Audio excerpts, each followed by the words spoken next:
My cheating wife refused intimacy for months, then suddenly wanted a baby. But I already suspected she was pregnant and quietly planned the revenge she never saw coming. Chapter 1. The Cold Bedroom. I used to think that silence in a marriage was just a phase, that maybe people drift apart for a while and then find their way back. But this silence wasn't temporary. It was sharp, cold, deliberate. For months my wife, Maya, avoided even the slightest physical touch. No kisses, no affection, no intimacy. At first I tried to be understanding. Work stress, hormones, exhaustion, all the typical excuses. I cooked for her, brought flowers, planned date nights. But the distance only grew. One night, after I brought home her favorite tiramisu and lit candles, she pushed my hand away as I reached out to touch her. She muttered, "I'm not in the mood," again. Then she rolled over and stared at her phone for hours while I lay next to her, feeling like a stranger in my own home. But what chilled me more than her coldness was the timing. Because 3 months ago, just before all this began, she had returned from a girls' retreat in Atlanta. It was a spontaneous trip, arranged last minute by her friend Denise, and she seemed different when she came back.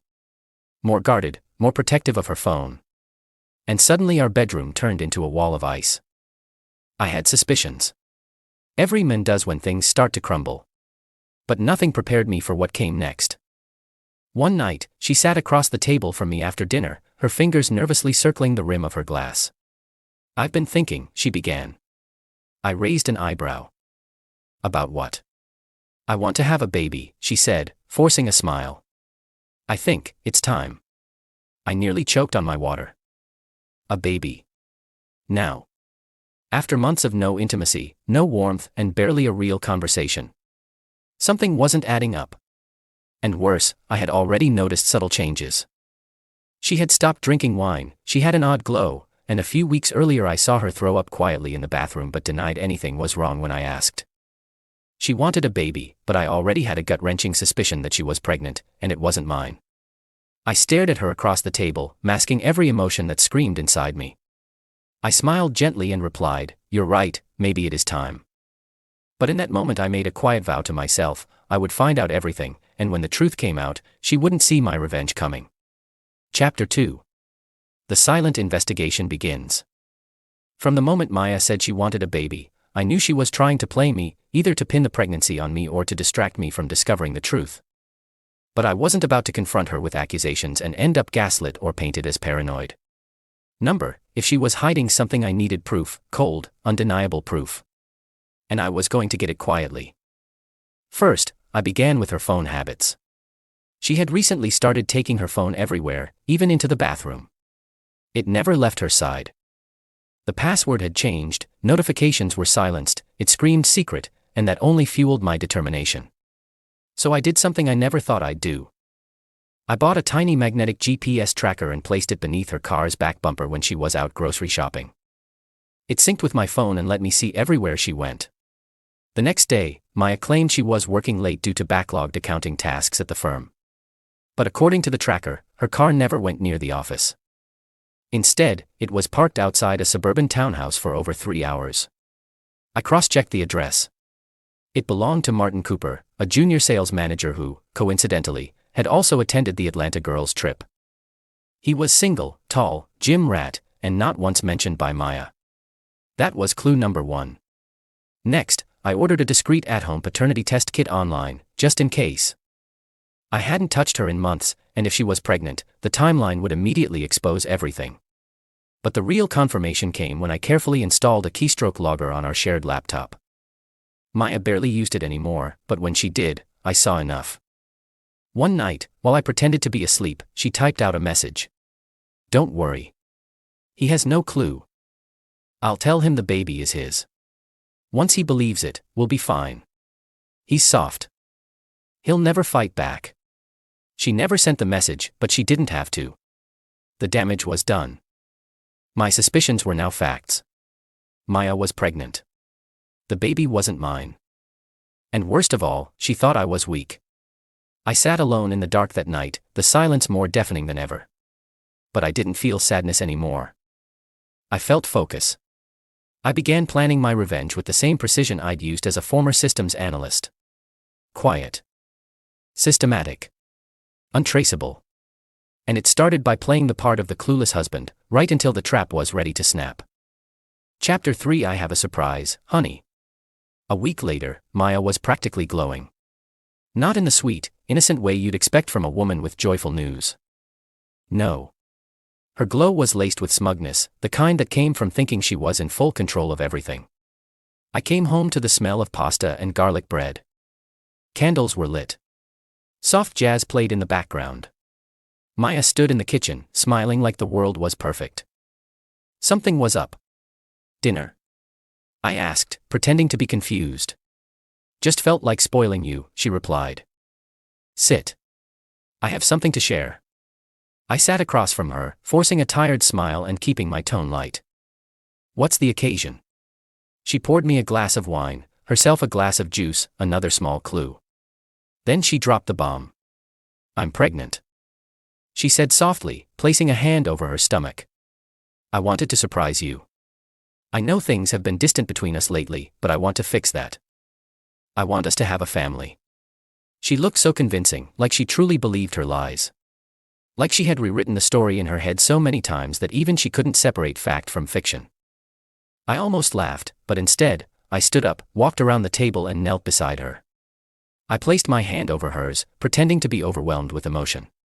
That's incredible news, I whispered. And in that moment, she beamed, absolutely certain she had me wrapped around her finger again. I kissed her forehead and said all the right things. We'll be great parents.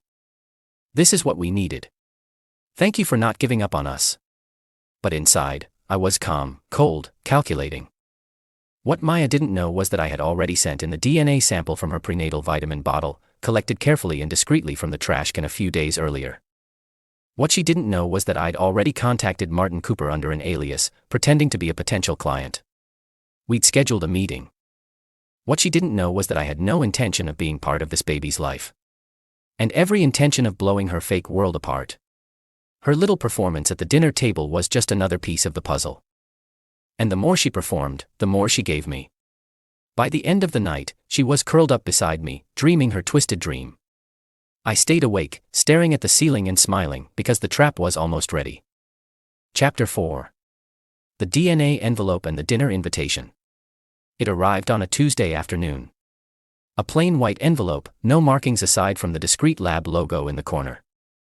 I locked myself in the home office, my hand steady as I slid it open and pulled out the single sheet of paper that would change everything. I didn't need to read all of it. The bolded line in the middle was enough. Probability of paternity, 0%. Maya's unborn child wasn't mine. I exhaled slowly, like a weight had been lifted. Not because I was heartbroken, I already knew the truth. But now I had proof. Ironclad, irrefutable, courtroom admissible proof. Still, I didn't confront her. That would be too easy. Instead, I texted her. Let's have dinner at my parents' place Saturday night. Just us and them. I want to share our good news with the family. She replied almost instantly. Oh yes, that means so much to me. Should I wear something special? I told her to wear white. She thought it was symbolic, pure, hopeful, a new beginning. In truth, I wanted her to wear white, because the contrast would make her betrayal bleed brighter in front of everyone when the truth came out. Saturday evening arrived. My parents had no idea what was coming, but I had warned them to brace themselves. Maya floated into the house like a queen, glowing, smiling, kissing everyone on the cheek. My mom hugged her tightly. My dad even raised a toast. I'm just glad you two are working things out, he said. This child will bring healing.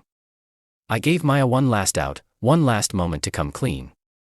As the family dug into dinner, I said gently, sweetheart, would you like to tell them the news? She grinned and stood up. We're expecting, she announced.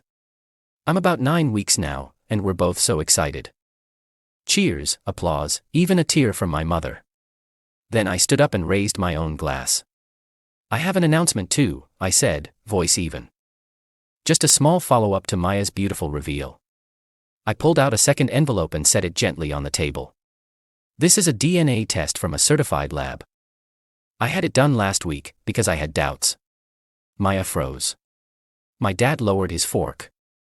My mom's eyes darted back and forth, confused. I unfolded the paper and read aloud, probability of paternity, 0%. Silence. Then I added, and that's not all. Maya, I met Martin Cooper last Thursday. He thought I was a client, but we had a good little chat. He's the real father, isn't he? Her face went ghostly pale. What number? That's not. I threw my phone onto the table. A video played, security footage I'd obtained from a hotel lobby. Maya, Martin, arms around each other, entering a room. 1 week before, she told me she was pregnant. She dropped her fork. My mom gasped. My father stood up, lips pressed into a thin, angry line. Maya reached out. Please, I can explain. I stepped back. Don't. This isn't a conversation. It's a declaration. I'm filing for divorce on Monday. The house, mine, the savings account, frozen, the prenup you insisted we tear up 2 years ago. Bad decision, but the baby, I cut her off, not mine. And with that, I walked out of the room, leaving her standing there in white, surrounded by the shards of her lies. Chapter 5, Ruins and Revelations. The fallout from that dinner was immediate and brutal. Maya tried calling me 12 times that night alone. Each call went to voicemail. She sent voice notes full of sobs, apologies, promises to explain. But I'd heard enough. I blocked her number before sunrise. By Monday morning, the divorce papers were filed. The attorney, already briefed, had all the documentation, the DNA test, the hotel footage, and financial records proving Maya had used our joint funds for prenatal care appointments with Martin. I froze all accounts we shared and revoked her access to everything. Banking, insurance, the deed, utilities. She didn't even have electricity in the guest apartment by the week's end. She stormed into my workplace once, demanding to talk. Security showed her out before she made it past the reception, but not before she screamed, "You'll regret this." I made one mistake. I didn't respond. I just turned back to my computer and pressed send on a small final detail, an anonymous tip to Martin's company's ethics board. Turns out Martin had signed a strict no-fraternization clause as a senior manager. Getting caught in an affair, especially one involving a client's spouse, violated the terms. He was fired within 48 hours. Over the next month, Maya tried everything. She played the victim online, claiming I abandoned her while pregnant. Her comment section turned against her once screenshots surfaced. She even begged my parents to talk to me. But my parents, especially my mother, stood firmly on my side. "You didn't just cheat," my mom told her once when Maya showed up at their door. "You planned to use our son to raise a child that wasn't his. That's cruelty, not confusion." Maya moved in with Martin for a while. 3 months later, I heard through a mutual friend that Martin left her. Apparently, he'd started cheating on her with someone younger. The cycle continued. As for me, I kept quiet, dignified. No public revenge, no online shaming, just steady, silent rebuilding. I sold the old house and moved into a new city, started fresh, clean slate. 6 months later, I met someone kind, honest, someone who knew about the scars I carried and never tried to minimize them. She asked me once, "Do you regret not yelling, not going nuclear?" I thought for a second and replied, "No." I didn't destroy her. I just showed the world who she really was. And that was enough. Epilogue, Quiet Victories. Maya gave birth in the spring. I didn't attend.